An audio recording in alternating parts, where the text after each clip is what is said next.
Bueno, la verdad es que solo he tenido buenas experiencias, incluso no dudaría en calificarlas un poco de mágicas, aunque es un adjetivo que no uso con frecuencia. Aquí en la feria conocí a mi editor, que es Jorge Herralde, y yo no era conocida en México en lo más mínimo. Yo vine a una feria, a un evento de novísimos, había publicado algunos cuentos y en esta misma mesa estaba Antonio Ortuño y estaba Iván Tais, que después se volvieron amigos míos. Fuimos a un lugar que es emblemático, ya no existe, pero es una pena porque era realmente un lugar maravilloso que se llamaba El Gato Verde. No sé si alguien de ustedes se acuerda, pero había una señora que atendía que era muy chaparrita y entonces parecía que llegaban los tragos solos a la barra, así los iba poniendo desde abajo. Y había un piano y ahí empecé a platicar con Jorge Herralde y me empezó a hacer miles de preguntas y fue la primera vez que tuve oportunidad de hablar con él. Yo nunca había tenido un editor antes. Sí había mandado mi manuscrito a muchos lugares y no lo habían aceptado. En esa misma feria conocí a Enrique Vilamatas, que era uno de mis autores favoritos y con quien seguí teniendo una relación de amistad. Después en otras ferias pasaron cosas también muy lindas, como hace 2 años que vino Emmanuel Carrère, que también era un escritor que había leído muchísimo y con quien compartí una mesa y a partir de ahí nos fuimos hablando y también iniciamos como un poco, no sé si una amistad, pero sí una relación de escritores, lo cual para mí era como, y realmente era la isla de la fantasía, ¿no? Esa isla donde se cumplían todos los sueños y los deseos de la gente. Este año vino uno de mis escritores favoritos también, que se llama Andrea Baiani. Casi nadie lo conoce en México, así que pasó totalmente inadvertido, pero para mí era un gran escritor que iba caminando por los pasillos de la FIL y eso me emocionaba muchísimo. Entonces, siempre que vengo es, ¿y ahora qué va a pasar?, ¿no? Como entregarme así a la sorpresa, pero ya un poco con la expectativa de que haya una muy buena sorpresa porque siempre ha pasado. Entonces, de repente encontrarse también, una vez comí con José Emilio Pacheco, al que nunca había conocido por pura casualidad, y cosas lindas como encontrarse a Elena Poniatowska en el pasillo del Hilton y saludarla, no sé. Yo creo que para los que amamos la literatura y amamos a los escritores que la producen, pues es un lugar donde puede pasar de todo, ¿no?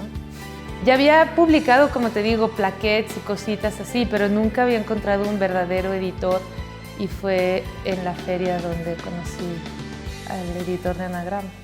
Bueno, cuando alguien crea una obra artística, sea el arte que sea, está realmente poniendo sobre la mesa toda su sensibilidad, ¿no?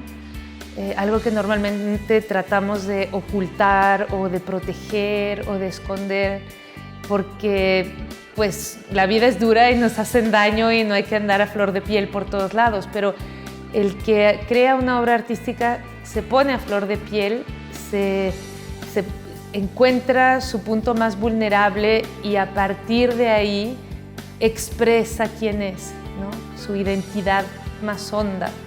Y entonces los que la recibimos, podemos resonar con eso porque también tenemos una identidad profunda que no es tan diferente de la sensibilidad de los demás. O sea, cada sensibilidad es única, pero podemos resonar con ellos como si fuéramos instrumentos musicales, ¿no?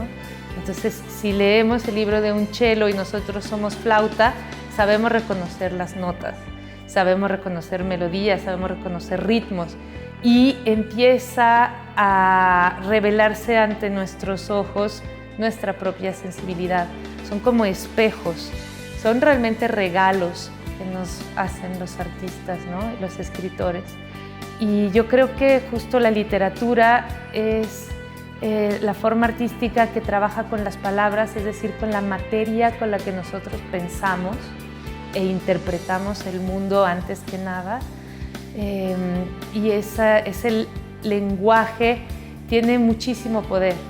O sea, los poetas dicen que el lenguaje crea al mundo cada vez que lo enuncia, ¿no? O sea, existe esta función también performativa del lenguaje cuando nos dicen ahora, a partir de ahora, ustedes son marido y mujer, y el lenguaje crea eso, ¿no? Pero lo hace todo el tiempo. Lo que pasa es que ya estamos un poco insensibilizados a darnos cuenta. Y cuando leemos nos damos cuenta de esa sensibilidad de los demás y se crea esta cosa maravillosa que se llama empatía, que es que yo estoy leyendo a una autora del siglo XII japonesa y siento que ella sabe exactamente lo que a mí me pasó, qué viví, cuáles son mis experiencias y lo que estoy sintiendo en ese exacto momento en que la estoy leyendo.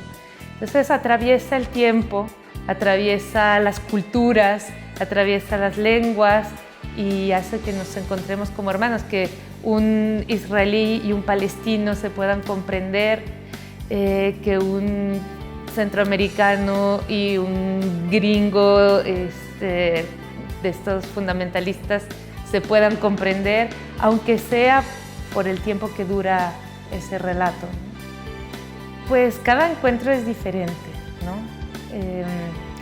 Son momentos muy lindos porque además son como chispazos, no es que haya mucha oportunidad de intercambiar, pero cuando se acercan, venciendo la timidez, porque muchas veces les da mucha timidez a la mesa a pedir que uno les firme el libro y a mí me dicen lo que sintieron cuando lo leyeron o lo que pensaron o lo que les recordó, pues es muy grato porque uno dice, bueno, sirvió para algo todo este esfuerzo, ¿no? O sea, cada libro son días y días de estar trabajando y de romper y de descartar y volver a empezar.